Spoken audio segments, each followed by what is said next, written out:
नमस्कार प्रिय दर्शकों, स्वागत है आपका एमएल गोयल अकाउंटेंसी क्लासेस के अंदर। परचेज बुक, सेल्स बुक आपके समक्ष प्रस्तुत कर दी गई है। आपने पार्ट 1 से ला करके पार्ट 3 तक देखे होंगे, समझे होंगे। आपको कैसे लगे कमेंट बॉक्स में अवश्य बताएं। आज मैं आपको जो बात बताना चाह रहा हूँ, सर्वप्रथम वह यह है कि समय परिवर्तन के साथ साथ जीएसटी आ गया और जीएसटी से पहले था सेल्स टैक्स। तो जीएसटी भी दो प्रकार का है, एक तो है सेंटर का और एक है स्टेट का।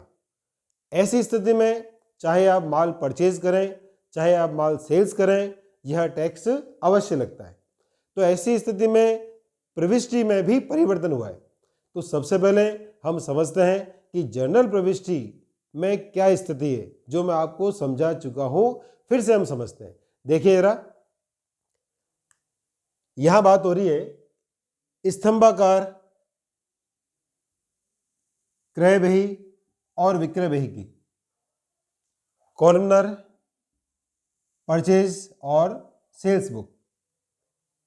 यह इसलिए क्योंकि जीएसटी और सीएसटी आने से प्रविष्टि में परिवर्तन हुआ है और परिवर्तन होने से सेल्स बुक में और परचेज बुक में आवश्यकता अनुसार अलग से कॉलम बनेंगे। क्यों बनेंगे, जरा उदाहरण समझते हैं। देखिए, किशोर से माल खरीदा, यहां तक तो बात हम जानते हैं, 10,000 का, और उसके ऊपर सीजीएसटी 5% और एसजीएसटी 5% लगाया और गाड़ी भाड़ा जो लगाया कैरीज वो है 200 रुपये। अब जरा प्रविष्टि देखते हैं।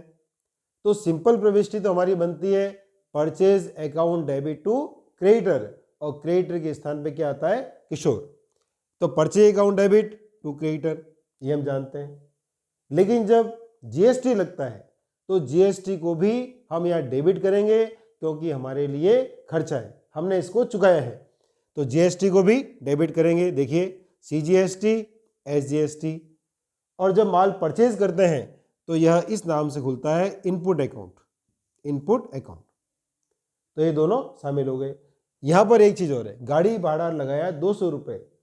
किसने लगाया, जब हमने माल परचेज किया तो जिस व्यक्ति से परचेज किया है उसने यह खर्चा चुकाया और यह खर्चा हमसे वसूल किया जाएगा। तो हम ये राशि भी परचेज अकाउंट में शामिल कर देंगे, माल की लागत में शामिल कर देंगे।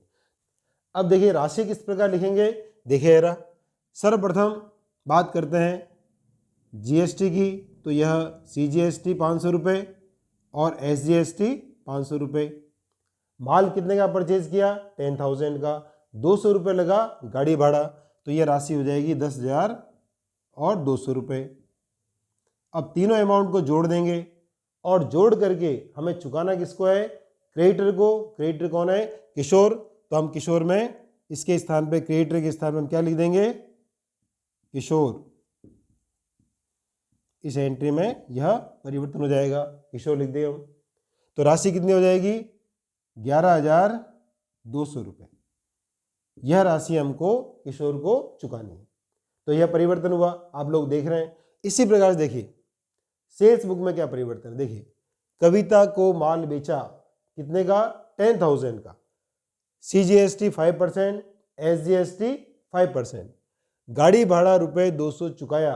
चुकाया किसने, हमने चुकाया। जब हमने कविता को माल बेचा तो माल बेचने के साथ साथ में 200 रुपये गाड़ी भाड़ा चुकाया। अब देखिए प्रविष्टि में किस प्रकार से राशि लिखी जाती है। देखिए, पहले एंट्री को समझते हैं।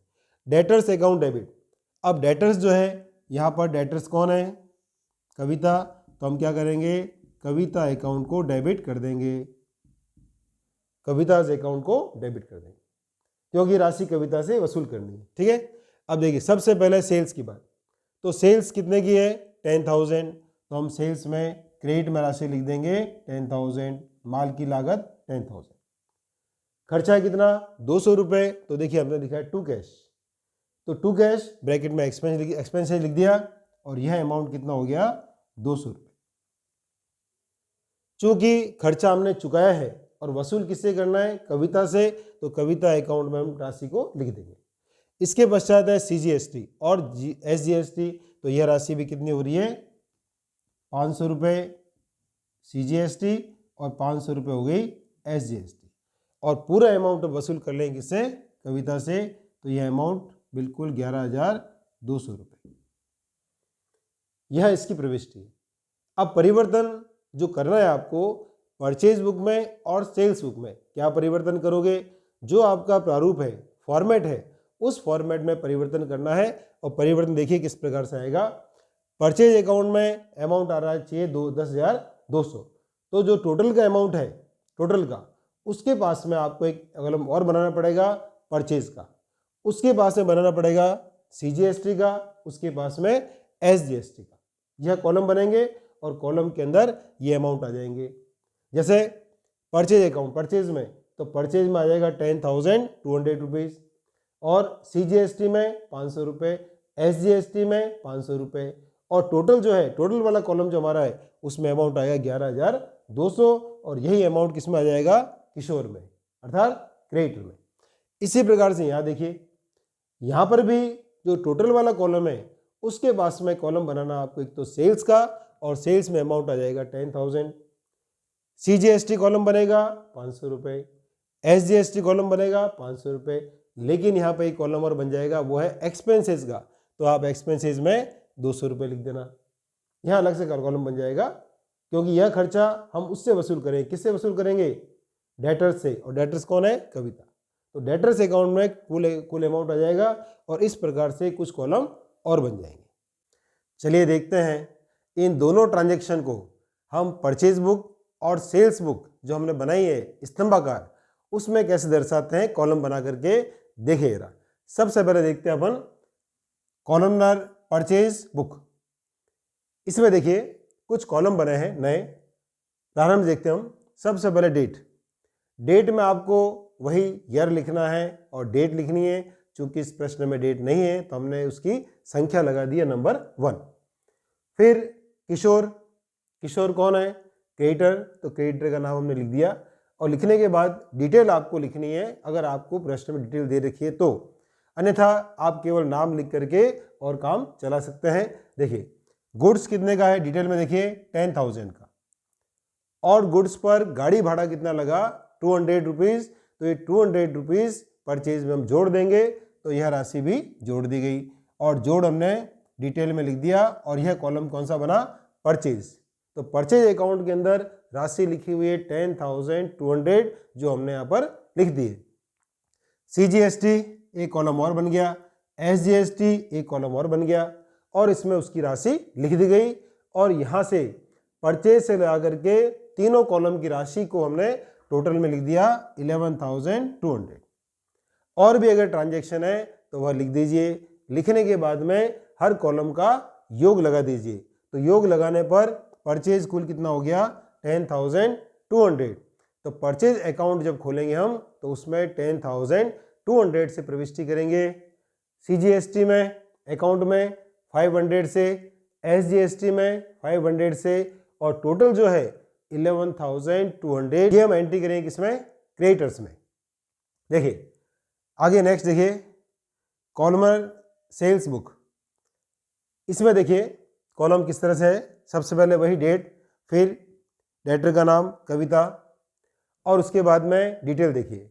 डिटेल में 10,000 का गुड्स हमने परचेज किया है। इसमें आपको गाड़ी भाड़ा नहीं जोड़ना है, क्योंकि यह अलग से आएगा, यह इनडायरेक्ट एक्सपेंसेस है।